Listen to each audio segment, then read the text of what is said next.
ओम श्री गणेशाय नमः। नमस्कार बंधुगण, आपण मानंकु समस्तंकु आपणक निजस्व चैनल ज्योतिष दर्पण को मु हार्दिक स्वागत करुछि। आसंतु जानिबा कोन कहूछि आज आपणक राशि आपणक दिन। तेबे चालंतु वीडियोटी आरंभ करिबा आजिर सुविचार सहित। बंधुगण, भगवान श्रीकृष्ण कहिचंती जे जे निज स्वधर्म को अनुसरण करिवारे स्थिर रहिताए से ही जीवन रे सबुठारु बड़ विजेता होइथाए। कारण जी धर्म को रक्षा करे से भगवान कृपा निश्चित भाव में पाइबार हकदार होता है। तेणु धर्म पालन करुवा व्यक्ति केवे हारे नहीं, कारण धर्म ताकू हुए तो कष्टकर रास्तार नहीं पारे, किंतु शेष से ही पथ ही ताकू मोक्ष एवं शांति पर्यंत नहीं। तेबे आसंतु जानिबा आजिर पंचांग। आज हूँ 24 अगस्त 2025 रविवार, भाद्रव मास शुक्ल पक्ष प्रतिपदा तिथि, पूर्वा फाल्गुनी नक्षत्र। आज राहु काल अर्थात दिन सबुठारु अशुभ समय संध्या 5:13 रु संध्या 6:38 पर्यंत एवं आज अमृत मुहूर्त अर्थात दिन सबुठारु शुभ समय मध्याह्न 12:03 रु 12:54 पर्यंत रहिबो। आज चंद्र सिंह राशि रे गोचर करिवे एवं सूर्य मध्य आज सिंह राशि रे रहिबे। चलंतु एबे कुंभ राशि रो आज दैनिक राशिफल विषय रे विस्तृत भाव रे आलोचना करिबा। आज दिनटी आपणक पई अनेक दृष्टि महत्वपूर्ण होबाकू जाउछि। आज एपरि एक दिन हेबो जेतेबेले कि आपण निजर दृष्टिकोण एवं चिंताधारा को सांसारिक वास्तवता सहित संतुलित करिवार गभीर आवश्यकता अनुभव करिवे। आपणकर स्वप्न एवं योजना गुड़िक बड़ एवं महत्वाकांक्षी होई पारे, किंतु सही योजना गुड़िक सफल करिवा पई आज आपणको किछि चैलेंज एवं परिस्थिति को मध्य सामना करिवाकू पड़िबो।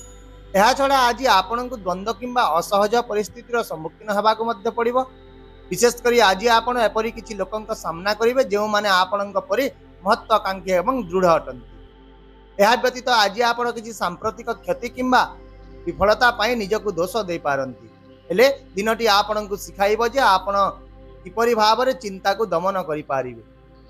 तेणु आपण आज निजर भावना को प्रकाश करंतु, कारण जेतेबेले आपण खोलाखोली भाव में आपणक मन कथा कहिबे सेतेबेले ही आपण निजको हलुका अनुभव करिवे। आउ मध्य आज आपण अप्रत्याशित भाव में कोनोसी जने व्यक्ति ठारू साहाय्य पाइबार मध्य संभावना रहिछि।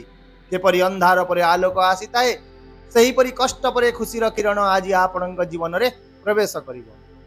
कार्यक्षेत्र दृष्टि दिनटी टिके चैलेंजिंग रही पारे। ता सहित दिनटी एक गुप्त बैठक किंबा हठात किछि कार्य सहित आरंभ हेबो।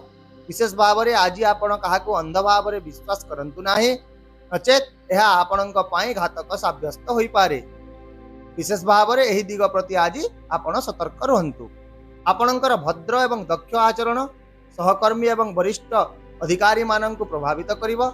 ऑफिस रे आज आपणकर परामर्श को गुरुत्व दिया जिवो। यह छड़ा आपणक नेतृत्व क्षमता जगो आज किछि नूतन दायित्व मध्य आपणक हाथ को आसी पारे, किंतु यह द्वारा प्रतियोगिता मध्य वृद्धि पाइब। सही परि आज व्यवसाय रे तरबर होई कोनोसी निष्पत्ति नियंतु नाही किंबा कोनोसी निवेश मध्य करंतु नाही, नचेत यह आपणको बहुत क्षति पहुंचाई पारे। आज आपणको निजर विचक्षणतार व्यवहार करिबाको पड़िबो एवं विशेषज्ञक परामर्श नेबा पर ही आगको बढ़िबाको पड़िबो।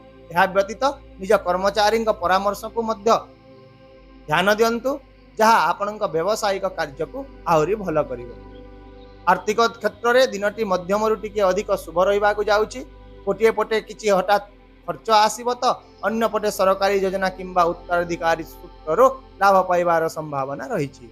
यह सहित आज आपणक आय धीरे धीरे उन्नत हेबो एवं दिनर शेष सुद्धा आर्थिक चाप मध्य ह्रास पाइबो। विशेष भाव में आज आपण बुद्धिमान भाव में आर्थिक निष्पत्ति गुड़िक नियंतु, जहा दीर्घकालीन भाव में आपणक पई लाभदायक हेबो। स्वास्थ्य दृष्टि आज आपण को टिके सतर्क रहिबाको पड़िबो। खाइबारे अवहेला जो किछि हजम समस्या सृष्टि होई पारे, किंतु आज आपण शारीरिक एवं मानसिक शक्ति रे परिपूर्ण रहिबे एवं प्रकृति सहित मध्य किछि समय बिताइबे। विशेष भाव में आज मानसिक शांति एवं आत्मविश्वास बजाय रखिबा पई हलुका व्यायाम एवं योग ध्यान आपणक पई बहुत लाभदायक प्रमाणित हेबो। परिवार एवं वैवाहिक जीवन दृष्टि आज परिवार रे किछि छोट छोट कथा उत्तेजना सृष्टि करि पारे। तेणु आपण को धैर्य एवं संतुलन बजाय रखिबाको पड़िबो। यह सहित आज आपण जीवन साथी सहित मध्य समन्वय बजाय रखिबा निहाती आवश्यक। यदि पड़ोशी मानक सह कोनोसी विवाद हेउछि तेबे एथिरे आपण नीरव रहंतु, जहा आपणक पई आज भल रहिबो। ଏହା ବ୍ୟତୀତ ଆପଣ ଆଜି ଘରର ପରିବେଶକୁ ଭଲ କରିବା ପାଇଁ ନିଜ ପରିବାର ସହିତ ମନୋରଞ୍ଜନ, ସ୍ୱାଦିଷ୍ଟ ଖାଦ୍ୟ ଏବଂ ହସରେ ସମୟ ବିତାନ୍ତୁ। ଆଉ ମଧ୍ୟ ଆଜି ଦୀର୍ଘ ଦିନ ଧରି ପଡ଼ି ରହିଥିବା କିଛି ପାରିବାରିକ କାମ ସମାପ୍ତ ହୋଇପାରେ, ଯାହା ଆପଣଙ୍କ ମନକୁ ଶାନ୍ତି ଦେବ। ତା ସହିତ ପିଲାମାନଙ୍କ ପ୍ରଗତି ଏବଂ ବଡ଼ ଲୋକଙ୍କ ଆଶୀର୍ବାଦ ଆପଣଙ୍କ ଦିନକୁ ଆହୁରି ଅଧିକ ଶୁଭ କରିବ। ଯଦି ଆପଣ ପ୍ରେମ ସମ୍ପର୍କରେ ଅଛନ୍ତି, ତେବେ ଆଜି ଆପଣଙ୍କ ପ୍ରେମ ଜୀବନରେ ପ୍ରେମ ଓ ସମନ୍ୱୟର ପରିବେଶ ରହିବ। ଯେଉଁ ବ୍ୟକ୍ତିକୁ ଆପଣ ଦୀର୍ଘ ସମୟ ଧରି ଅପେକ୍ଷା କରିଥିଲେ, ସେ ଆଜି ଆପଣଙ୍କର ନିକଟତର ହୋଇପାରନ୍ତି। ଆଉ ମଧ୍ୟ ଆଜି ଆପଣଙ୍କ ସମ୍ପର୍କରେ ଗମ୍ଭୀରତା ରହିବ ଏବଂ ଏହା ଏକ ସାଧାରଣ ସମ୍ପର୍କ ଠାରୁ ଆହୁରି ଆଗକୁ ଯିବ। ସେହିପରି ବୈବାହିକ ଜୀବନରେ ଆପଣ ଜୀବନସାଥୀଙ୍କ ସମର୍ଥନ ଏବଂ ବନ୍ଧୁତା ପାଇବେ, ଯାହା ଆପଣଙ୍କୁ ଭାବପ୍ରବଣ ଭାବରେ ଦୃଢ଼ କରିବ। ଏହା ବ୍ୟତୀତ ସନ୍ଧ୍ୟାରେ ମଧ୍ୟ ଆପଣ ତାଙ୍କ ସହିତ ସମୟ ବିତାଇବେ ଏବଂ ଭବିଷ୍ୟତ ବିଷୟରେ କିଛି ଯୋଜନା କରିବେ, ଯାହା ଆପଣଙ୍କର ଦାମ୍ପତ୍ୟ ସମ୍ପର୍କରେ ଆହୁରି ଅଧିକ ମଧୁରତା ଆଣିବ। ଆପଣଙ୍କ ପାଇଁ ଆଜିର କିଛି ବିଶେଷ ପ୍ରତିକାର। ଆଜି ଆପଣ ସୂର୍ଯ୍ୟଦେବଙ୍କୁ ଜଳ ଅର୍ପଣ କରନ୍ତୁ ଏବଂ ଏହା ସହିତ ଗରିବ ଅସହାୟ ଲୋକଙ୍କୁ ଆର୍ଥିକ ଦାନ କରନ୍ତୁ। ଫଳରେ ଦିନଟି ଆପଣଙ୍କ ପାଇଁ ବିଶେଷ ଭାବରେ ଶୁଭ ରହିବ। ସାମଗ୍ରିକ ଭାବରେ 24 ଅଗଷ୍ଟ 2025 କୁମ୍ଭ ରାଶିର ଜାତ ବ୍ୟକ୍ତିଙ୍କ ପାଇଁ କଠିନ ପରିଶ୍ରମ, ଧୈର୍ଯ୍ୟ ଏବଂ ବୁଝାମଣାର ଦିନ ହେବ। ଯଦି ଆପଣ ଆଳସ୍ୟ ଏବଂ ଆବେଗକୁ ଛାଡ଼ି ନିଜ ବୁଦ୍ଧିର ଉପଯୋଗ କରି ନିଷ୍ପତ୍ତି ନିଅନ୍ତି, ତେବେ ଦିନଟି ଆପଣଙ୍କ ସପକ୍ଷରେ ରହିବ ଏବଂ ଜୀବନରେ ପ୍ରଗତିର ଅନେକ ପଥ ଖୋଲିବ। ଆଶା କରୁଛି ଆପଣ ଏହି ରାଶିଫଳ ଭିଡ଼ିଓକୁ ସକାରାତ୍ମକ ଚିନ୍ତାଧାରା ସହିତ ଗ୍ରହଣ କରିବେ ଏବଂ ଆପଣଙ୍କର ଦିନକୁ ଆହୁରି ସୁନ୍ଦର କରିବେ। ଯଦି ଆପଣଙ୍କୁ ଆମର ଏହି ଭିଡ଼ିଓଟି ପସନ୍ଦ ଆସିଲା, ତେବେ ଦୟାକରି ଭିଡ଼ିଓଟିକୁ ଲାଇକ୍ କରିଦିଅନ୍ତୁ, ହାଇପ୍ କରିଦିଅନ୍ତୁ, ସେୟାର କରନ୍ତୁ ଏବଂ ଆପଣଙ୍କର ମୂଲ୍ୟବାନ ମତାମତ କମେଣ୍ଟ ବକ୍ସରେ ନିଶ୍ଚିତ ଭାବରେ ଜଣାନ୍ତୁ। ତା ସହିତ ଚ୍ୟାନେଲକୁ ଯଦି ନୂତନ ଭାବରେ ଆସିଛନ୍ତି, ତେବେ ସବସ୍କ୍ରାଇବ୍ କରିବାକୁ ଭୁଲନ୍ତୁ ନାହିଁ, କାରଣ ପ୍ରତ୍ୟେକ ଦିନ ଆମେ ଆପଣଙ୍କ ପାଇଁ ଆଣିଥାଉ ସଠିକ୍, ସହଜ ଏବଂ ନିର୍ଭରଯୋଗ୍ୟ ରାଶିଫଳ। ତେବେ ଆସନ୍ତା କାଲି ପୁଣି ଦେଖା ହେବା ଆଉ ଏକ ନୂତନ ରାଶିଫଳ ଭିଡ଼ିଓ ସହିତ। ସେ ପର୍ଯ୍ୟନ୍ତ ବିଦାୟ ଦିଅନ୍ତୁ। ଖୁସିରେ ରୁହନ୍ତୁ। ନମସ୍କାର। ଜୟ ଜଗନ୍ନାଥ।